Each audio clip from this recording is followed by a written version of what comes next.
Have you ever realized you've become yesterday in the life of the most important person you know? Martha asked about the wedding date. A question pointed toward the future, toward happy moments yet to come. But a derisive smirk from her daughter-in-law snapped her back to a bitter reality. "We got married yesterday," she said. Just that one word. Yesterday. Transformed the mother from an essential part of the future into a memory left behind. A secret that had been buried. That smirk confirmed this was no accident. When the door to your son's future slams shut right in your face, do you knock and demand an explanation? Or do you silently turn and walk away? The silence after the words. "My name is Martha. I'm 68 years old. And until last Tuesday, I believed I was the luckiest mother in the world." That was before I picked up the phone.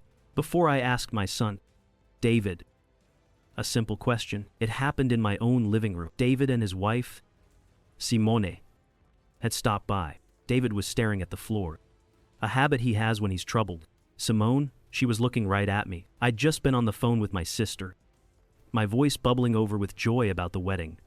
I hung up and smiled at them. A real smile, the kind that starts deep in your heart. "So," I began, my voice full of a foolish kind of hope, "have you two decided on a date yet?" The air in the room went still. David sank a little deeper into the sofa. Simone didn't move. She leaned back against the cushions I paid for, crossed her legs, and smiled. It wasn't a real smile. It was thin and sharp, a smile like a crack in ice. Her voice was smooth as cream. "Oh, we married yesterday, Martha. Yesterday." The word just hung there. It didn't make a sound, but it was the loudest thing I'd ever heard. My own smile felt frozen on my face. Simone kept talking, her voice still so calm. "We just wanted it to be small," she said. "You know, only special people. Special people." My mind went blank. The words echoed. I looked at her, at that sharp little smile. I looked at my son, my sweet boy. He was still studying the floorboards, as if he could hide from his mother's heartbreaking. Right there in front of him, my gaze drifted to the worn-out checkbook on the side table, the one I used to pay their rent, month after month. I thought of the car parked in their driveway, my late husband's car, the car I gave them. I thought of the very sofa they were sitting on, a birthday gift, and in the silence of my own living room, I understood. I had given them a home, a car, a life. I had given them everything I had, but I was not a special person. I was just useful. The weight of a single word. They left soon after that. I don't remember them saying goodbye. I just remember the sound of the front door closing, a soft click that echoed in the quiet house. For a long time, I didn't move. The phone was still in my hand. My knuckles were white. The silence in the room was heavy. It was a listening silence, the kind that waits for a heart to either start beating again or stop for good. Mine just kept on. A slow, tired drum against my ribs. I spent the rest of the day in a fog. I didn't eat. I didn't turn on the television. I just sat in my chair, the one Robert used to love, and watched the afternoon light crawl across the floorboards. Each sunbeam looked like a long, accusing finger. Every time a car passed on the street, my stomach would clench. I kept waiting for David to come back, to knock on the door and say it was all a terrible mistake, a joke in poor taste. He'd hug me, and his hug would smell like the sawdust he used to track in as a boy, and everything would be right again. But he never came. The sun went down. The house grew cold. I didn't turn on a lamp. I just sat there in the dark, feeling the shape of the word useful. It was a hard, cold shape, like a stone at the bottom of a well. The next morning, the phone rang. It startled me. It was so loud in the quiet house. I looked at the little screen. Simone. My first thought was, she's calling to apologize. A foolish little flicker of hope. It's amazing, isn't it, how hope can survive in the dark? Like a stubborn little weed pushing up through cracked pavement. I let it ring 3 times before I picked up. I wanted my voice to be steady. "Hello?" I said. My voice was just a rasp. "Martha." Her voice was bright, cheerful. Tass. As if nothing had happened. As if she hadn't taken a hammer to my world just the day before. "I'm glad I caught you." I waited. I didn't help her. There was a little pause. "Well," she said, her tone still light and breezy, "I'm just calling to remind you about the rent. It's due at the end of the week." The rent, the weed of hope inside me withered and died. It turned to ash. She was calling about the rent. The $500 that I moved from my savings account to my checking account on the first of every month. The $500 I handed over so my son, her husband, could have a roof over his head. She hadn't called to say she was sorry. She hadn't called to explain. She hadn't called to see if my heart was still beating. She had called because I was a line item in her budget. An automatic payment that was due. Something inside me shifted then. It wasn't a loud, shattering thing. It was quiet. A slow, cold turning, like a key in a lock that hadn't been used in 30 years. The rust groans. The tumblers fall into a new place, and the door is suddenly, finally, unlocked. I took a breath. The air felt different, thinner. Simone, I said. My voice was quiet. It surprised me how calm it sounded. The answer is no. The silence on the other end of the line was different. It wasn't my heavy, wounded silence. It was a sharp, offended silence. I could almost hear her thinking, processing. The machine had malfunctioned. The ATM was out of service. What she finally said, the brightness was gone. Her voice was flat. The answer, I repeated, each word separate and clear, is no. You can't do that, she stammered. And for the first time, I heard a crack in her perfect composure. It wasn't sorrow, it was panic. You can't just stop. We're counting on you. Martha, David will be so disappointed. David, she used his name like a weapon. A soft, velvet-covered blade meant to slide right into my heart. For 35 years, the thought of disappointing my son was the worst thing I could imagine. It was my North Star of motherhood. Don't disappoint David. Keep David happy. Keep David safe. But as I stood there in my cold, quiet kitchen, I realized something. I was already disappointed. My disappointment was a vast, empty room, and I was standing all alone in it. I held the phone a little tighter. My hand was shaking. But my voice was not. Then, I suppose, I said, my voice as calm and cold as a winter morning. He'll just have to learn how to be disappointed, the same way his mother had to learn yesterday. And then, I did something I had never done in my entire life. I hung up the phone. I didn't wait for her to reply. I didn't wait for her to argue or to cry. I just pressed the red button on the screen and ended the call. The silence that followed was heavy, but it was my silence. For the first time, it felt like power, not a weapon, not a shield, just mine. I stood there for a minute. Then, too, my hand was still trembling, but the rest of me felt strangely still, solid, like an old tree that had finally shed its last dead leaf. The key had turned, the lock had clicked, and I was on the other side of the door. Alone, but for the first time in a very long time, I felt free. Ghosts in the garden. The silence in my house lasted for 2 days. It was a different kind of quiet now, not the shocked quiet of Tuesday, or the defiant quiet of Wednesday. This was a heavy, waiting quiet. Every creak of the floorboards, every hum of the refrigerator, sounded like a footstep. I knew he would call. Simone would have told him. I knew my son. He wouldn't yell. He never yells. He uses a different kind of weapon. Disappointment. The phone rang on Friday morning. I was staring into a cup of coffee that had gone cold. I saw his name on the screen. David. My heart did a painful little flip in my chest. A mother's heart is a foolish, a stubborn thing. It keeps trying to fly, even with broken wings. I answered, "Hello, David." I said, "Mom." His voice was low, not angry. Worse, it was weary, as if I was a great burden he had to carry. "Mom, what's going on?" I didn't say anything. I let him talk. "Simone told me what you said." He sighed. It was a long, theatrical sigh, the kind that says, "Look how much you are hurting me. I don't understand. Mom, you're tearing our family apart over a small misunderstanding." A small misunderstanding. The words felt like stones hitting glass. I closed my eyes. I saw his wedding photos again, just the two of them. Special people. Simone has been under a lot of stress lately. "Mom," he continued, his voice dripping with tired patience. "You know that.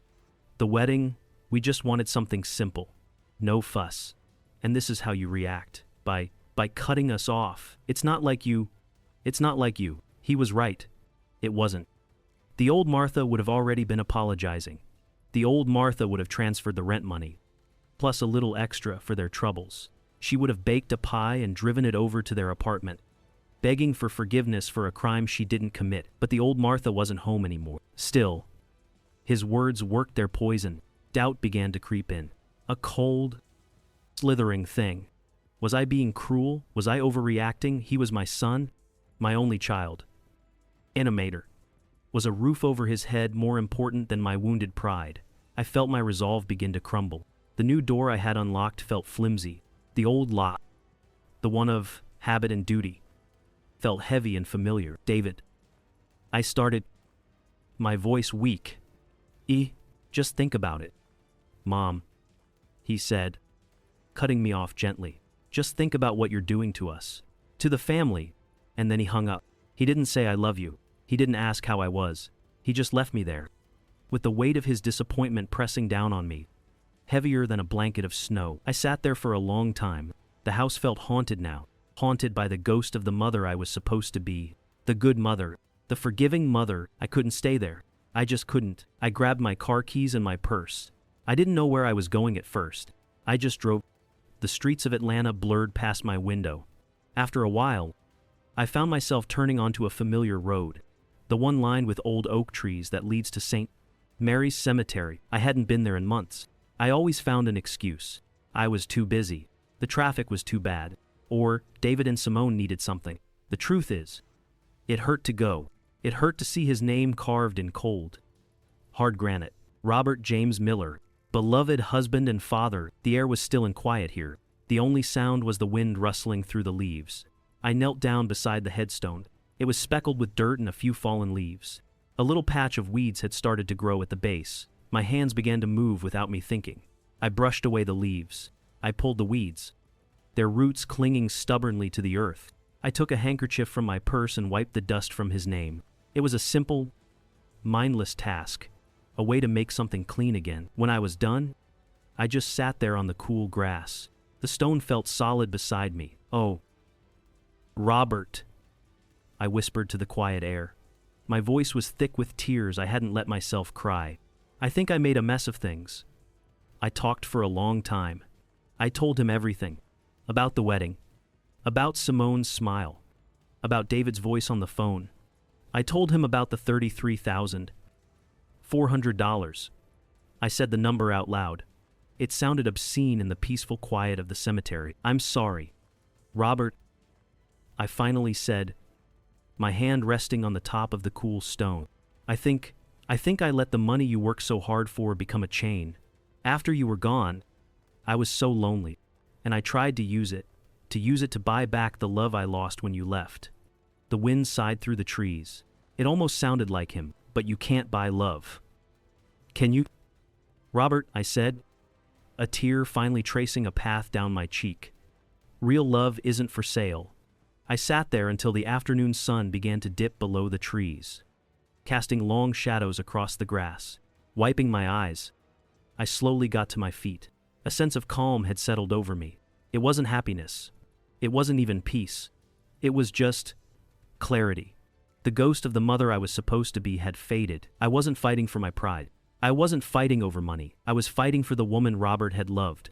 A woman who had value beyond what she could provide. A woman who deserved to be special. 2. I left the cemetery that evening, feeling a little lighter. The road ahead was still long. And I knew this fight wasn't over. Not by a long shot. If you've ever had to draw a difficult line with someone you love, please share your story in the comments below. Sometimes, just knowing you're not alone on the journey is all the strength we need. An unexpected ally. For 3 days, the house was silent. It was a heavy, suffocating kind of quiet. The kind that presses down on you. I moved through the rooms like a ghost. The echo of Simone's words following me everywhere. Only special people. Every time the phone rang, my heart would leap into my throat. But it was never them. It was Diana from Chicago. Or a neighbor asking about the church bake sale. I made excuses. I told them I was feeling under the weather. It wasn't a complete lie. My soul felt sick. The worst part was the voice in my own head. It was a small, nagging voice that grew louder in the dead of night. Maybe you were too harsh.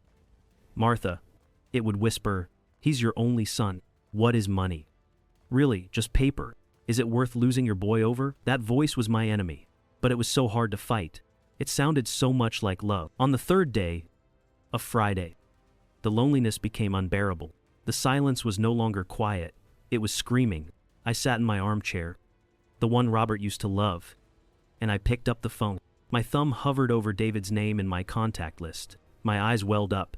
The tears I hadn't shed for 3 days finally came, hot and shameful. Blurring his name on the screen, I was going to do it. I was going to call him. I was going to say I was sorry. I was going to offer to pay the rent, just to hear his voice again, just to have my son back. I pressed my thumb against the screen, and then the doorbell rang. The sound was so sudden, so sharp. It made me jump. I wiped my eyes quickly with the back of my hand. I wasn't expecting anyone. For a moment, a wild hope flared in me. Maybe it was them.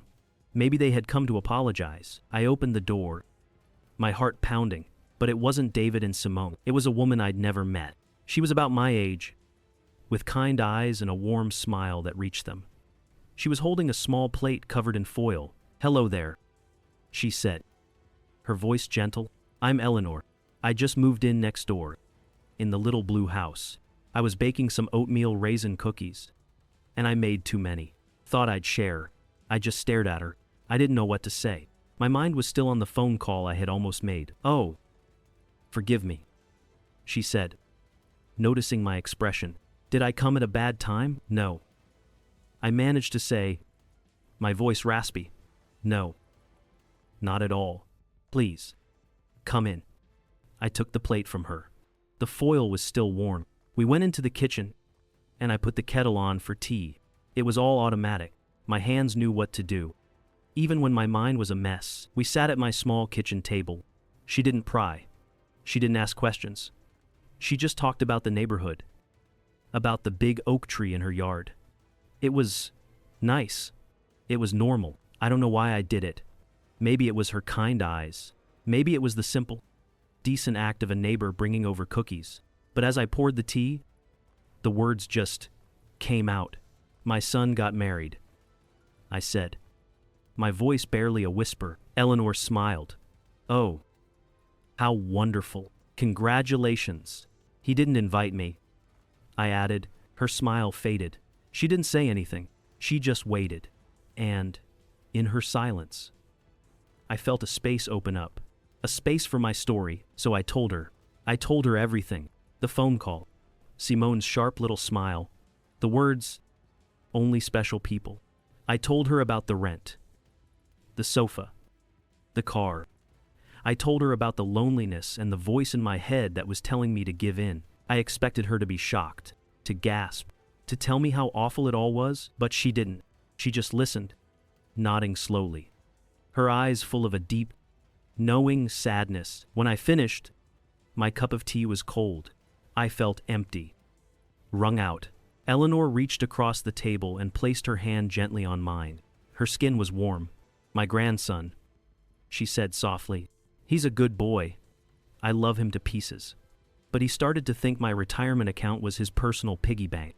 I looked up at her. "It started small," she continued. "Money for his phone bill, help with a security deposit, but it grew. He started to expect it. He'd get angry if I said no. He'd tell me I was being selfish, that I didn't love him." She paused, taking a sip of her tea. "One day, I looked at my bank statement, and I realized I wouldn't have enough to fix my roof that winter, and I had to make a choice. My roof, or his new video game console." She let out a small, sad laugh. "I chose the roof. I had to learn to say no, Martha, and, not just to save my money. I had to say no to save him from himself, and to save myself." We sat in silence for a moment. Her story wasn't my story, but it was. The details were different, but the heart of it was the same. "It's the hardest word to say to the people you love." I said, "It is." She agreed. "But sometimes, it's the only word that can set you free." She squeezed my hand one last time before she left. As she stood at the door, she looked at me with those kind, steady eyes. "You don't owe anyone your life, Martha," she said. "Not even your own children." After she was gone, I walked back to my armchair. The phone was still sitting there. David's name was still on the screen. I looked at it for a long time. Then, I picked it up, and with a steady hand, I pressed the power button and turned it off. The screen went dark. The house was silent again, but this time, it wasn't a heavy silence. It was a quiet, peaceful strength. The silence had a different texture now. For 3 days after Eleanor left, after I'd turned off my phone, the quiet in the house wasn't heavy anymore. It wasn't a sad silence or an angry silence. It was a waiting silence. But I wasn't waiting for a phone call. I was waiting for myself. I was waiting to see what Martha would do next. On the 4th day, I decided I couldn't keep living in a museum. My whole house was a shrine to Robert, to David, to a family that felt like a photograph from someone else's life. If I was going to reclaim my life, I had to start by reclaiming my space, and I knew exactly where to begin. David's old room. It had been untouched for years. A perfect time capsule of the boy he was. The door creaked open with a familiar groan. The air inside was still and smelled faintly of old books and dried paint. It was a museum to a boy who didn't exist anymore, and I was the only visitor. My plan was simple. I was going to pack it all up. Every last trophy, every book, every faded poster. I'd store it neatly in the attic. This room, with its lovely morning light, would become mine. A place for my sewing machine, my books, a place for Martha. I started with the bookshelf. My hands, a little shaky, pulled down his old yearbook. I smiled, a real, watery smile, as I saw his picture, grade 11.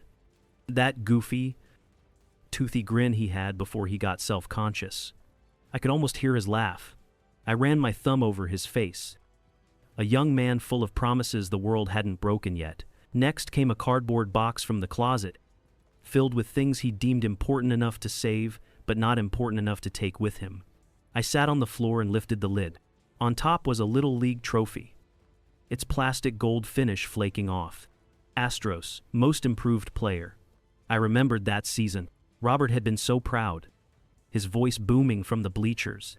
I was the mom with the orange slices and the first aid kit. We were a team. Underneath, I found a bundle of letters tied with a faded blue ribbon. Letters I'd written to him during his first summer at camp.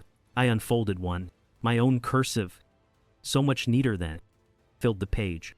"Dad and I miss you more than you know, Way. The house is too quiet without the sound of your video games." A lump formed in my throat, hard and heavy as a stone. This was the boy I had loved with every cell in my body. This was the son I would have done anything for. What happened to him? Where did he go?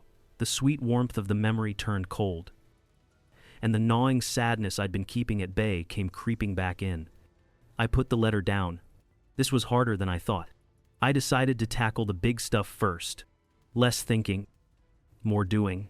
The old wooden bookcase, the one my father had made, was pressed against the far wall.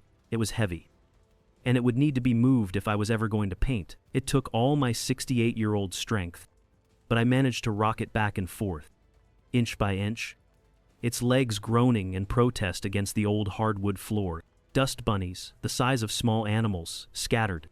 As I finally pulled it a foot away from the wall, something small and white fluttered down from behind it, landing face down in the dust. It didn't fall with a thud. It was more of a whisper, a secret slipping out. I knelt, my knees cracking, and picked it up. It was a thin manila folder, not old and yellowed. Like everything else in this room, this was new, crisp. It felt completely out of place. Had it been wedged between the bookcase and the wall, my first thought was that it was something of mine that had gotten misplaced. I opened it. The world seemed to slow down. The dust motes dancing in the sunbeam from the window hung suspended in the air. My breath caught in my chest. It wasn't mine. The top sheet was thick, glossy paper, a brochure. There was a logo, a stylized tree with deep roots, and a name printed in a calm, serious blue font, Atlanta Center for Reproductive Medicine. My mind went blank. The words made no sense. I read them again, and a third time. Reproductive medicine. My hands were trembling now. I lifted the brochure. Underneath was a single piece of paper. An invoice. It was a bill. Marked, paid in full. The charge was for an initial consultation and patient assessment. I saw their names, David Miller and Simone Dubois, and then I saw the date.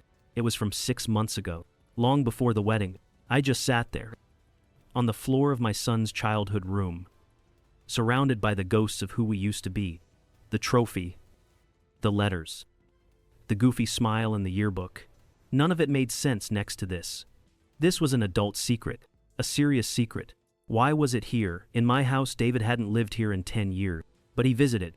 He still had a key. Had he hidden it here on purpose? Stuffed behind the heavy bookcase in his old room? A place he knew I never went. The questions hammered at me, one after another, each one more confusing than the last. David and Simone had never, not once, mentioned anything about this, about wanting children, about trouble having children. Why would they hide it? And more importantly, why would they hide it from me? I looked around the half-empty room, at the boxes filled with a life I thought I knew. The silence was back, but it was different again. It wasn't peaceful anymore. It was charged, tense, humming with a question that had no answer. In the quiet, dusty room of a boy I used to know, I held the first thread of a story I never knew existed, and I had the terrible feeling that pulling on it would unravel everything.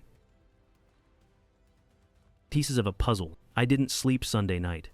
I sat in Robert's old armchair, the thin manila folder resting on my lap like some kind of unholy Bible. The house was quiet, but my mind was screaming. Reproductive medicine, infertility, paid in full. The phrases looped over and over, meaningless and terrifying all at once. Anger is a simple, clean fire.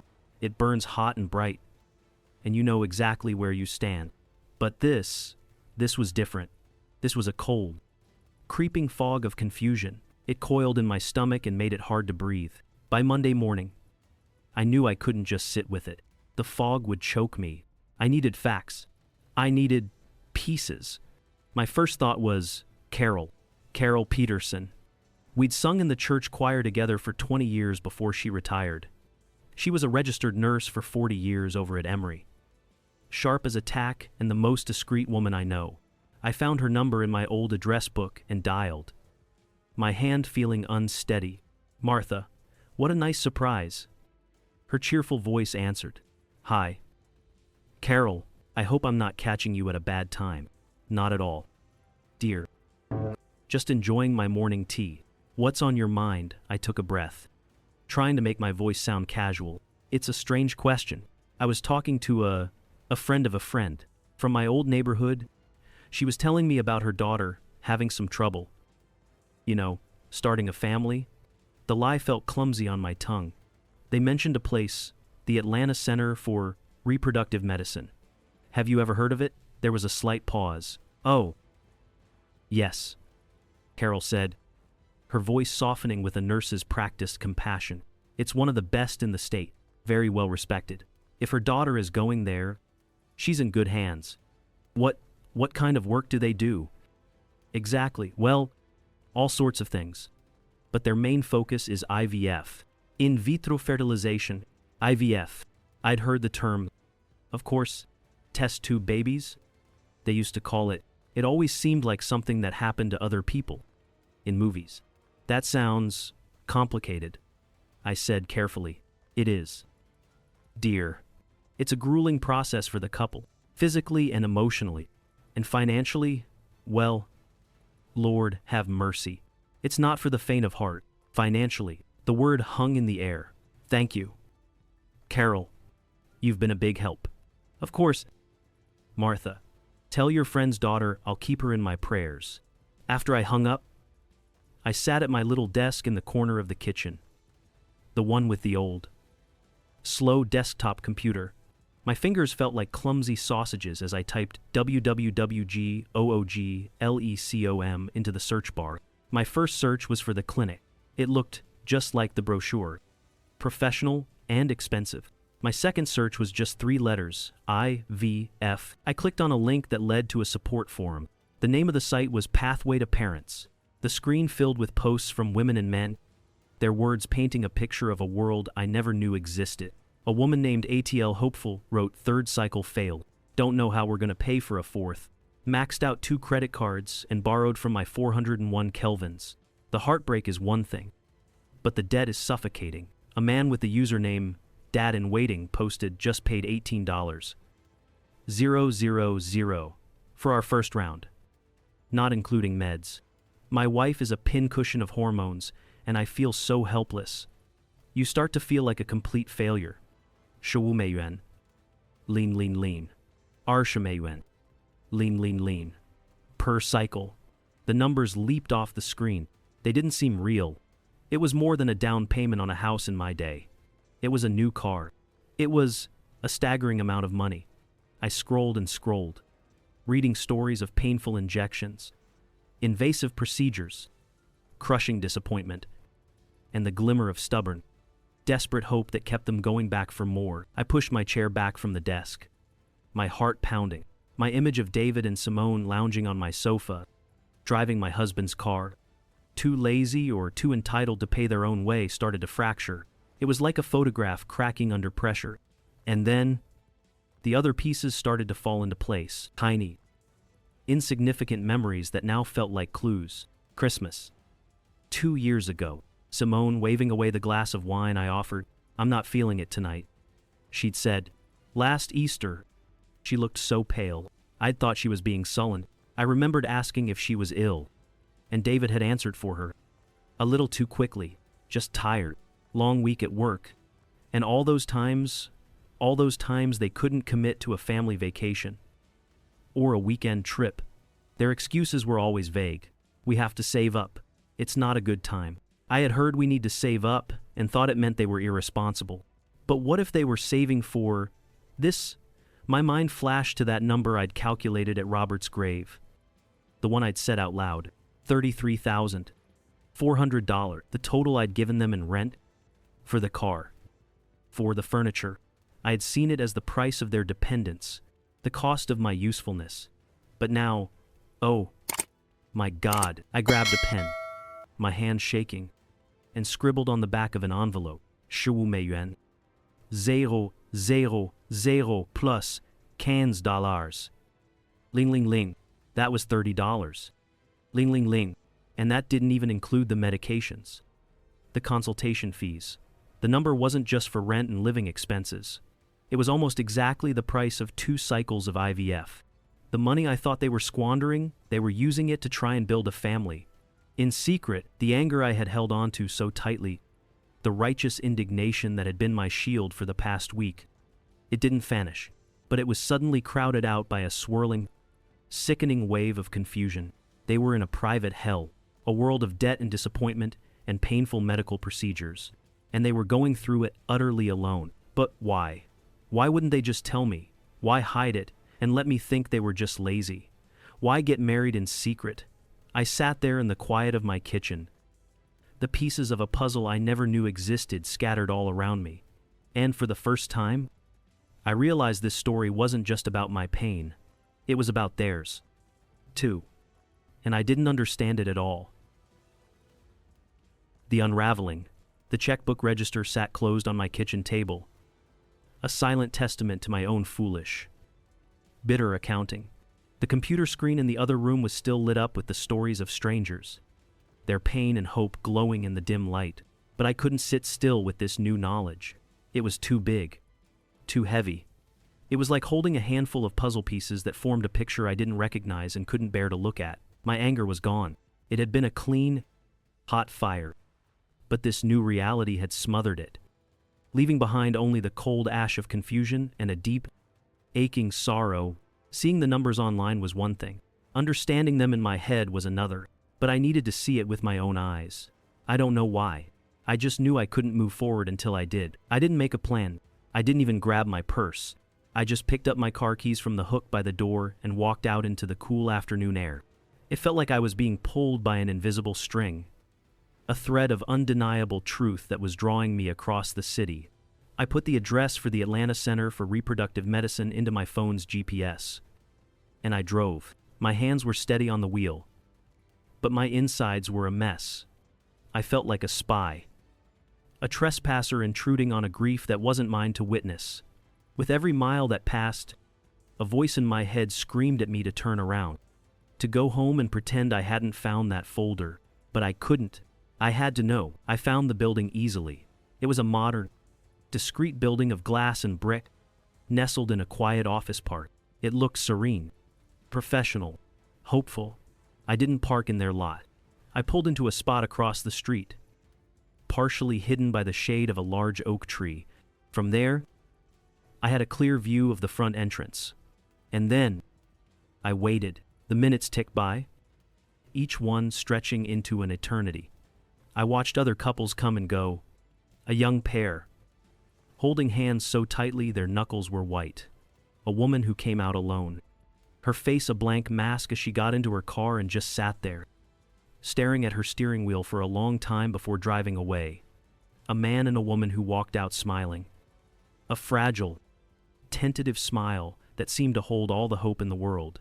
Each one was a tiny story, a universe of struggle and longing I was only just beginning to understand. I had been there for maybe an hour when I saw them. The glass doors opened, and my breath caught in my throat. It was David and Simone, and the sight of them shattered my heart into a million pieces.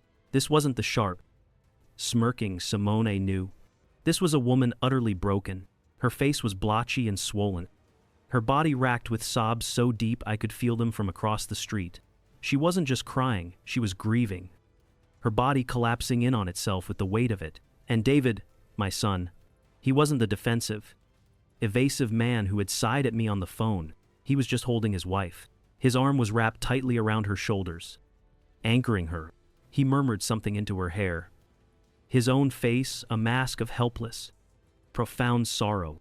As they walked slowly toward their car, he stroked her hair, his movements tender and automatic. It was the gesture of a man who was trying to hold together the only thing that mattered in his world. There was no anger in them, no arrogance, no laziness or entitlement. There was only pain, a raw, devastating, private pain that they were carrying together. In that single, terrible moment, everything became clear. The secret wedding, it wasn't to hurt me. It was a desperate act to claim a piece of joy for themselves in the middle of this nightmare. A moment of happiness that wasn't defined by a doctor's report or a negative test. Simone's sharp edges, her defensiveness, it was armor, a shield to protect a heart that was being broken over and over again. The lies, the tension, the money. It wasn't about disrespecting me. It was about shame, the deep, gutting shame of feeling like your own body has failed you, and of being too proud and too hurt to ask for help. They were just children, my children, and they were suffering, all alone. I sat in my car long after they were gone, tears streaming down my face, not for me, but for them, for all of us. This journey has brought me to a place I never expected, a truth far more complicated than I ever imagined. If you've listened this far, please help me by commenting the still here below, so I know I still have companions on this journey. Your presence is the greatest encouragement for me to tell the final part of my family's story. The conversation. I don't remember the drive away from Janice's house. I remember the sickly sweet smell of her air freshener and the brittle feel of the old photograph in my hand. But the journey itself is a blur. My car seemed to drive itself, my hands numb on the steering wheel. I was a ghost in a machine, haunted by two revelations at once. One was about my son's future, a struggle hidden in a manila folder. The other was about his past, a secret that rewrote 35 years of my life. I couldn't go home. My house wasn't a sanctuary anymore. It was a crime scene, a museum of lies. The only place I could think to go was the little blue house next door. Eleanor opened the door before I even finished knocking, as if she was expecting me.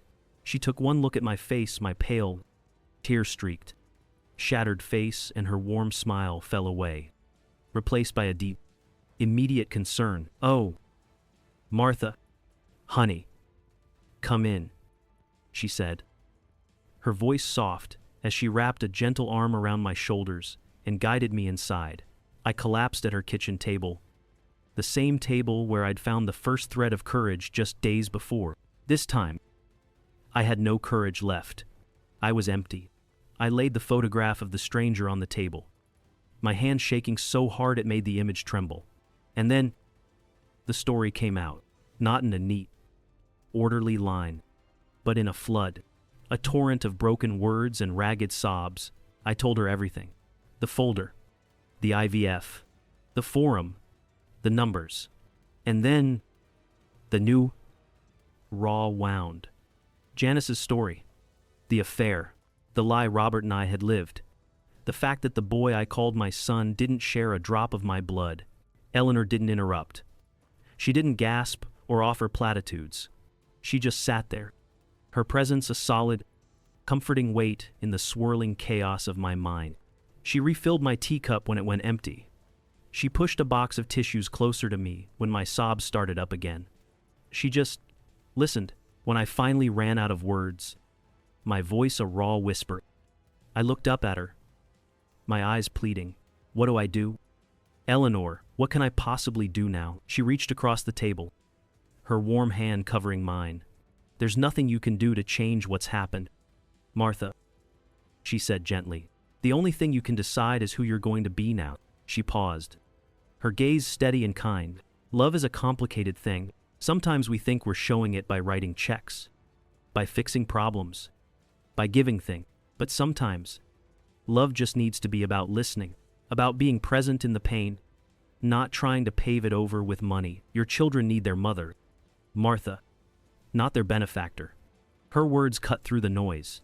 They need their mother. It was so simple and so profoundly true.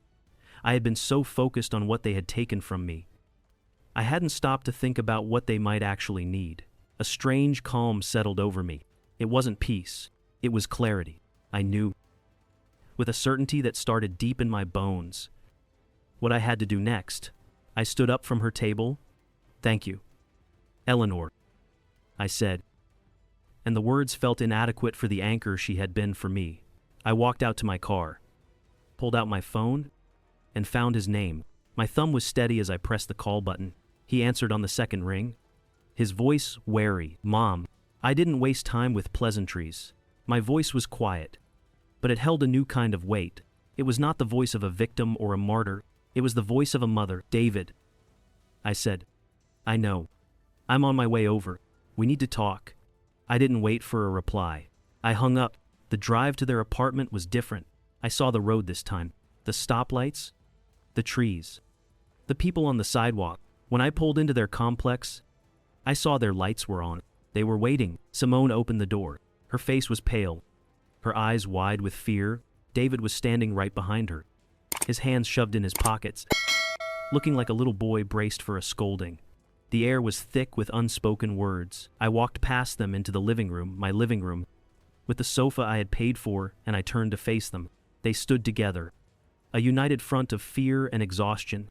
The fight was gone from them, and it was gone from me, too. I didn't start with the IVF. I didn't start with the lies. I started with me. I am so sorry, I said, my voice quiet and clear in the silent room. The words hung in the air, surprising all three of us. I looked at them, really looked at them, and my heart ached. I made my love a transaction. I turned my help into a weapon. And I made you feel like you owed me. I made you feel like you couldn't come to me with your pain, only with a thank you note. I built a wall between us with every check I wrote. And I am so sorry for that. Simone's perfect composure finally broke. A single tear traced a path down her cheek, and she didn't wipe it away. We were scared, she whispered, her voice cracking. We were so ashamed. Martha, every month, another failure, another $1,000 gone. We felt broken. How could we tell you that? You always just fixed everything. We didn't want you to try to fix this. We didn't want to be another one of your projects. David finally looked at me, his eyes full of a pain that was 35 years deep. I didn't know how to tell you, he said, his voice thick with unshed tears. Every time I took your money, I hated myself for it. I felt like a failure, like I couldn't provide for my own family. And then this was our failure. Me and Simone. I couldn't bear the thought of you looking at me with disappointment. Not about this. The word hung in the air. Disappointment. The weapon he had used against me. The fear that had ruled him his whole life. And in that moment, all the anger, all the bitterness, all the calculations of money spent and lies told, they all just washed away. They were children, my children, hurting and scared and trying to navigate a private hell all on their own. Because the one person who should have been their safe harbor had turned herself into a bank. I closed the distance between us, and I did something I hadn't done in years. I pulled them both into a hug. Simone was stiff at first. Then she just melted against me, her shoulders shaking with silent sobs. David wrapped his arms around both of us. And for the first time in a very long time, he felt like my son again. We stood there in the middle of the living room. A broken, messy, tangled family, and we just cried. For the secrets, for the shame, for the years of lost connection. It wasn't a solution. It didn't fix the past or guarantee the future, but it was a start. It was the sound of a wall finally coming down. Building bridges. The hug in their living room wasn't a magic spell. It didn't erase years of miscommunication or instantly heal the fresh, raw wounds we'd all inflicted on each other. What it did was open a door that had been locked and bolted for a very long time. In the days that followed, a new kind of quiet settled between us. It wasn't the heavy, angry silence of before. It was a fragile, tentative quiet. The kind you use when you're afraid of scaring away a frightened bird. We spoke on the phone a couple of times. The conversations were short, a little awkward. "How are you feeling?" Mom David would ask. "I'm okay." "Honey, how are you and Simone holding up?" We were circling each other, learning a new language, one that wasn't spoken in dollars and cents. I spent a lot of time thinking in those few days. The urge to fix things was still there. It was a habit, deeply ingrained. Part of me wanted to march to the bank, withdraw a huge sum of money, and hand it to them. Here, I wanted to say, "Go, make a baby. Let me solve this for you." But I knew, deep in my bones, that would be a mistake. It would be like trying to patch a broken dam with a dollar bill. I would just be rebuilding the same wall that had almost destroyed us. Brick by transactional brick. I had to do something different. Eleanor was right. They needed a mother, not a benefactor. A week after our tearful reunion, I invited them over for dinner. Not a big, fancy meal, just a simple roast chicken, the way Robert used to like it. I set the table in the kitchen, not the formal dining room. I wanted it to feel like home. They were nervous when they arrived. I could see it in the way they stood too close to the door, the way Simone clutched her purse like a shield. I didn't hug them, I just smiled. A real smile this time. And said, "I'm glad you came." Dinner's almost ready. We ate in a mostly comfortable silence. After, while I cleared the plates, I asked them to sit with me at the table. I took a deep breath. This was it. I've done a lot of thinking. I began, my voice steady, about everything. About the money, and the secrets, and all the hurt we've caused each other. I looked at them both, my gaze direct but soft. What you're going through, it's a heavy burden, and you shouldn't have to carry it alone. But I can't carry it for you. I saw a flicker of the old disappointment in David's eyes. And I knew this next part was the most important thing I would ever say to them. "I'm not going to pay for another IVF cycle," I said. And the air grew thick with tension. "But I will pay for us to learn how to be a family again. And I will pay for a professional to help you make a financial plan so you can achieve that dream on your own." They just stared at me, confused. "I sold some of the stocks Robert left me," I explained. "And I've made 2 appointments. The first is with a financial advisor. Someone who can help you two create a real budget. A savings plan, so you can stand on your own feet and fight for this baby on your own terms. The second appointment is for the 3 of us. With a family counselor." Simone looked down at her hands.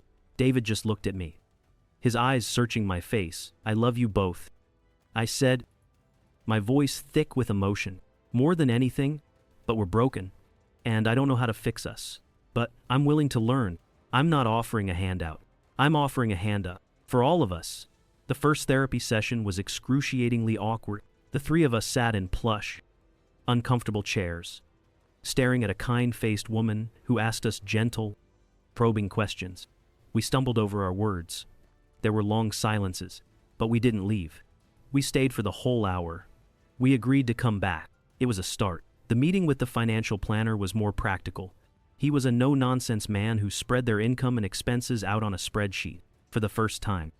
I saw them look at the numbers not as a source of shame, but as a problem to be solved, a goal to be worked toward, together.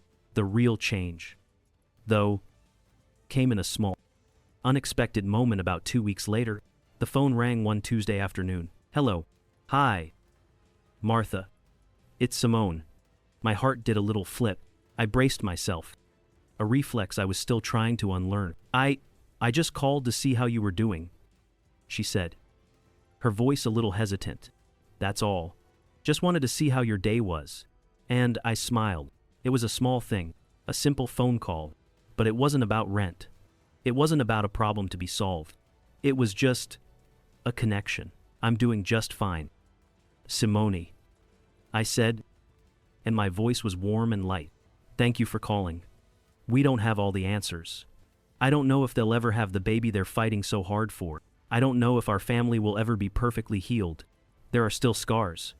But for the first time in a very long time, we're not just throwing money at the wounds. We're building a bridge over the chasm that separated us. One fragilely, hopeful, honest conversation at a time. The garden. Again. It's been a little over a year since I sat in my car across the street from that clinic. My world unraveling. Today, I'm in my garden. The afternoon sun is warm on my back, and the air smells of damp earth and blooming roses. It's the same garden where I used to talk to Robert's ghost. My words heavy with loneliness and anger. But today, I'm not alone. David is kneeling beside me. His hands, the same hands that once gripped a baseball bat with such determination, are now gently loosening the soil around a stubborn patch of weeds. A few feet away, Simone is sitting in a lawn chair, a tall glass of lemonade sweating in the heat beside her. One of her hands rests protectively on the gentle, unmistakable swell of her belly. There's an easy, comfortable silence between us, the kind that doesn't need to be filled. It's a silence built not on secrets, but on shared understanding. About 6 months ago, after 2 more brutally honest therapy sessions and countless hours staring at spreadsheets, David and Simone made a decision. They put the IVF journey on pause. The financial planner had shown them a path, a difficult but possible one, to save for another round on their own. But the therapist had shown them a different kind of cost. They needed to heal first. As a couple, and as a family with me, they needed to breathe. And then, a quiet little miracle happened, the kind that science can't always explain. The moment they stopped trying, the moment they surrendered to the idea of a different kind of future, life found a way. A natural pregnancy. The doctors called it a surprise. Simone calls it a gift. I just call it grace. I watch them for a moment. David pulls a stubborn weed and tosses it into the bucket. A small smile of satisfaction on his face. Simone catches my eye, and her smile is soft and genuine. There's no sharp, icy edge to it anymore. It's a smile that reaches all the way to her eyes. Looking at them now, here, in the simple quiet of my garden, I think about everything we almost lost, and I realize the lessons came in layers, each one peeled back to reveal a deeper truth. I've learned that a parent's love isn't about filling in all the empty spaces for your children. It's about giving them the room to stumble and find their own footing. I thought I was giving David a safety net, but all I had done was make the ledge so comfortable he was afraid to jump. Boundaries, I've discovered, aren't walls to push our children away. They are bridges, inviting them to walk back to us on their own, stronger and more whole than when they left. And I hope, with all my heart, that my children have learned a lesson. 2. That silence can wound more deeply than any angry word.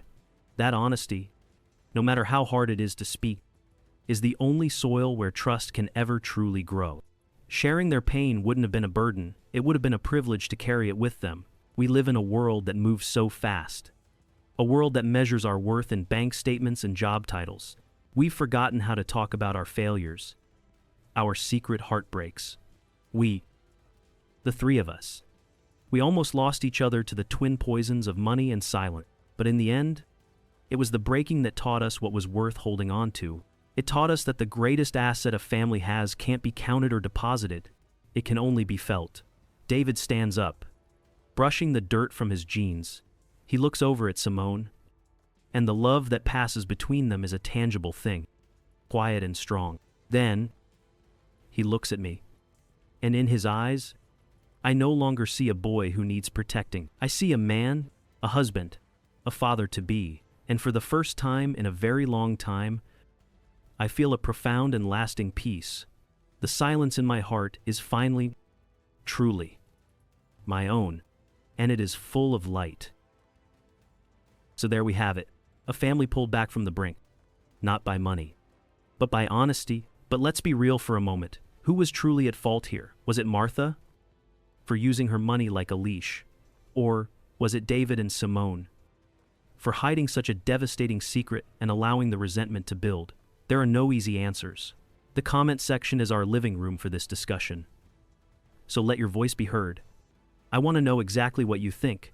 If you believe honesty is the only way forward, hit that like button, share this story with your most opinionated friend, and subscribe to Deepu Cater Stories for more tales that make you question everything. Stay curious. Stay questioning. I'll be waiting for you in the next chapter.